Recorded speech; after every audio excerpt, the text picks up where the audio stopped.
Time is a painting's biggest enemy, but Ivan the Restorer is onto it. He breathes fresh life into these old paintings, some dating back to the 19th century. Restoring an old painting is a delicate dance between art and science, requiring technical expertise and a deep respect for the original artist's work.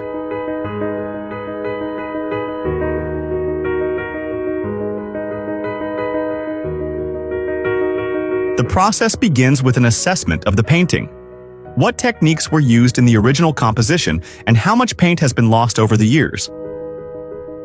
The next step is to identify the layers of varnish that would have been added to protect the paint. As varnish ages, it can yellow or darken, obscuring the original colors beneath.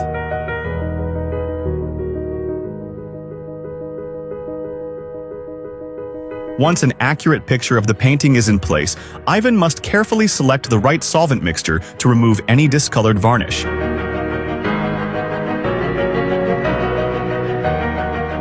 Once the varnish layers are removed, the painting can be repaired.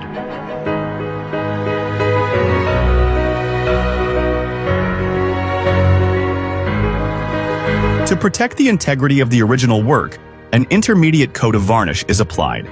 This creates a barrier between the old paint and the new, ensuring any future restorations won't affect the original layers.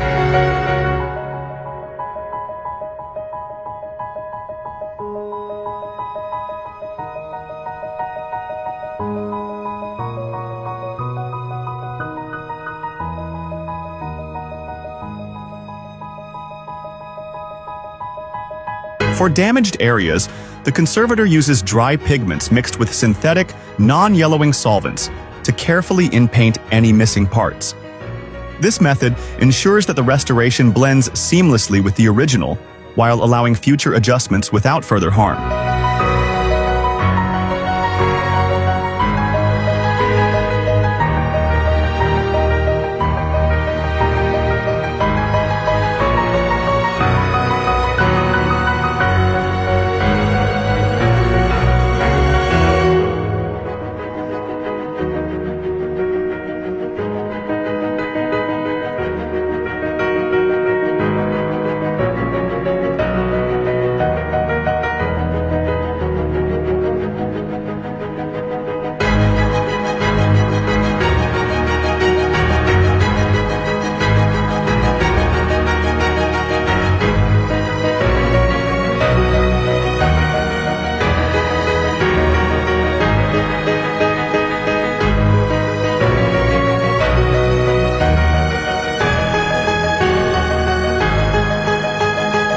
Each painting is a new challenge for Ivan, and he's mastered the process to perfection.